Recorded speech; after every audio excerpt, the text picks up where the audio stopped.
Hello hello, c'est Tel pour la chaîne Capitaine Tel. Et aujourd'hui, cette petite vidéo pour vous montrer la fin du premier traitement à l'acide formique. On va récupérer les diffuseurs lents, on va contrôler la chute de varroa, juste pour se faire une idée. Et puis, on va nourrir. Donc, on a ici, on a mis un peu tout ça en vrac, mais on a des nourrisseurs où on va équiper les ruches. Hein. Ça, c'est un nourrisseur, ok, avec la partie ici. Donc ça, c'est un nourrisseur avec la partie ici où on met le sucre, et puis ici la partie où les abeilles peuvent monter. Et ce cadre-là, il sert à laisser passer les abeilles dans ce sens-là et à empêcher les abeilles de passer dans ce sens. On met comme ça ils peuvent passer. Et si je le retourne dans ce sens-là, elles ne peuvent plus passer. D'accord? Voilà. Et là, bien sûr, il y a un petit trou pour laisser passer le liquide qui va venir dans cette gorge-là. Voilà, on va avoir tout ça en pratique. Et puis, je vous dis à tout à l'heure. Voilà l'activité à l'entrée des ruches, hein, du rucher. De nouveau, on peut voir, il n'y a pas trop eu de mortes, hein, on le voit sur les dalles là. Donc on peut dire que le traitement, ouais, là il y en a qui se battent, hein. On peut bien le voir. Il y a une bagarre entre les abeilles. Je pense qu'il y en a une qui a essayé de voler du miel aux autres en rentrant sur la ruche, et c'est une gardienne qui l'a prise, hein, et là ils sont en train de se battre. Bon, voilà, on va pas faire long. On va revenir à l'entrée. Donc on a réduit les portes, hein. Ça on l'a vu dans les autres vidéos. On voit bien là. Donc effectivement elles sont bien protégées. On le voit là, elles sont en train de ventiler. Donc quand elles battent les ailes comme ça, elles ventilent la ruche pour pouvoir sécher le miel. Et c'est très important le fait qu'on ait mis les grilles qu'on a mis, parce que ça laisse passer les courants. Donc c'est pas une plaque ou un truc qui les bloque. Là ça fait juste l'air peut passer et comme ça elles peuvent ventiler. Donc déjà ici ma collègue elle a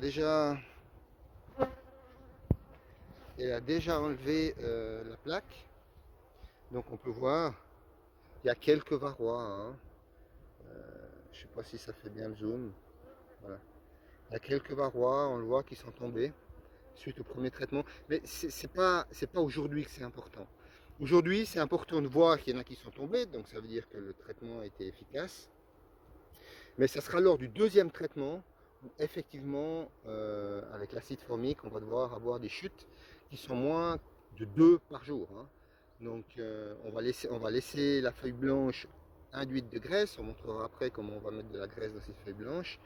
Et puis on va compter pendant 5 jours.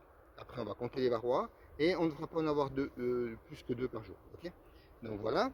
Le truc jaune que vous voyez là, c'est le pollen, hein. C'est le pollen qui tombe des cadres. Donc on a des rentrées de pollen, c'est pas mal. C'est pas mal. Et puis ça c'est la ruche. Donc maintenant, quand c'est comme ça, ce qu'on va faire, c'est on va l'ouvrir. On va sortir le traitement. Et puis on va la refermer puis la laisser comme ça. Donc voilà. Voilà un autre cadre. Ah bah oui, ici on a vu. Il y a même la peigne qui est tombée, hein. Donc là on le voit. C'est. Elle est là. Elle est là. Voilà. Ça c'est une fausse teigne. Elle a été soit expulsée du nid par les abeilles, parce qu'elles sont assez nombreuses, elles sont fortes, elles l'expulsent, elles la font tomber. Soit c'est l'acide formique, elle ne le supporte pas, hein, et puis elle tombe aussi. Donc c'est aussi un bon truc. Quand vous avez dans des armoires stocké vos cadres et qu'il y a de la teigne qui envahit ces armoires, vous avez stocké les cadres parce qu'il n'y avait pas assez de luminosité ou pas assez de ventilation, vous mettez de l'acide formique et les teignes vont partir, vont mourir. Okay, donc voilà, là aussi. Donc bon, ça c'en est un qui est un peu plus spécial, c'est une vieille ruche, donc il n'a pas le même, tout à fait le même cadre que les autres. Bon, on voit bien là les fourmis, hein.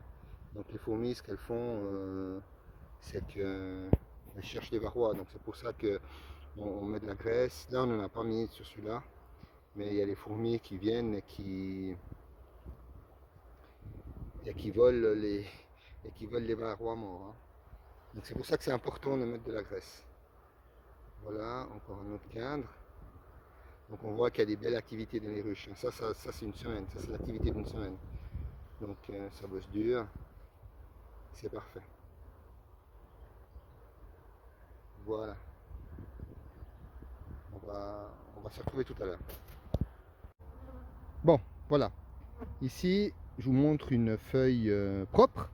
Donc c'est la plaque ici.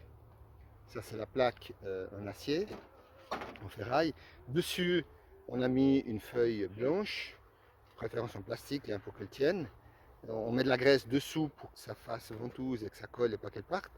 Et puis on la nettoie à différence près. Ici, voilà, il y en a une qui est sale. Hein. Donc je la simplement nettoyer avec l'outil. Ici, comme je fais, bah, tu fais simplement comme ça. Okay. Puis on voit que ça part. Hein. Donc il n'y a pas de... Il n'y a pas de souci avec ça. Okay, donc ça marche tout seul.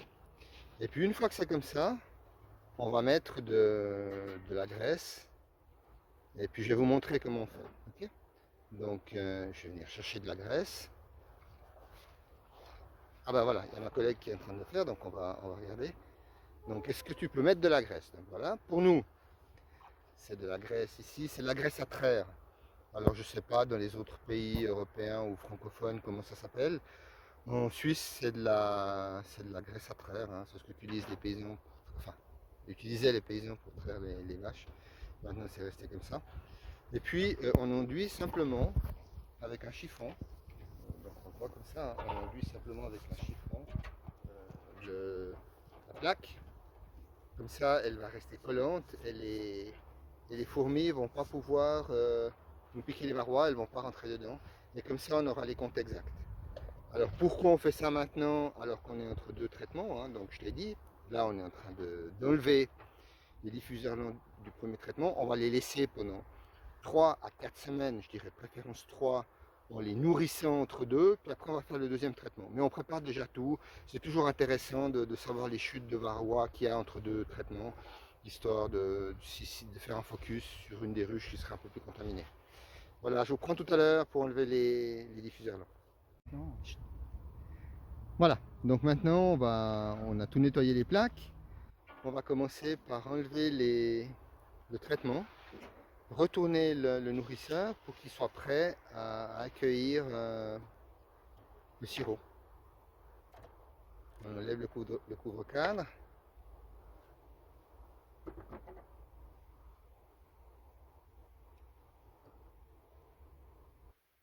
Voilà, le traitement est là. Donc ça fait un peu plus d'une semaine, hein. Comme il a fait un peu froid, on a laissé ces jours de beau temps. Aujourd'hui il a fait 30 degrés, donc c'est parfait, ça aura fait 9 jours total. Voilà, on enlève. Seulement les abeilles, on met un petit peu de propolis dessus. Voilà, on enlève le traitement. On le range dans une boîte, hein, parce qu'on va le réutiliser dans quelques temps pour le deuxième traitement à l'acide formique. Et on remet le nourrisseur prêt pour qu'il puisse recevoir son sirop.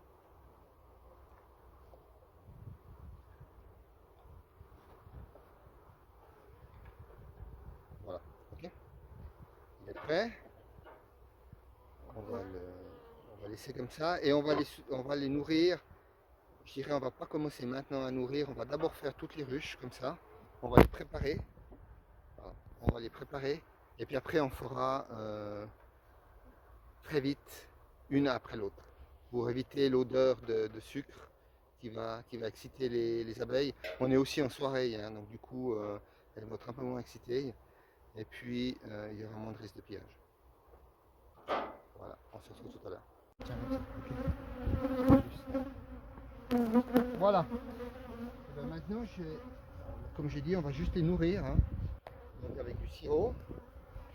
Là, le sirop, 2 litres environ, 2 litres de sirop par ruche. Et puis après, on peut revenir. Donc voilà. Comment je fais ça? J'ouvre juste un petit peu pour pas qu'il y ait trop d'odeur de sucre. je mets le tuyau là et je verse. Et je verse comme ça, vous voyez, environ 2 kilos.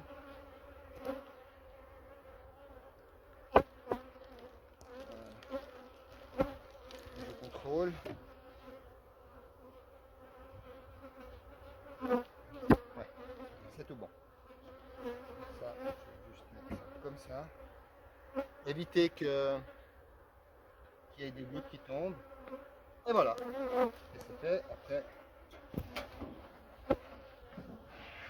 je reviens dans une semaine pour vérifier que tout est bon.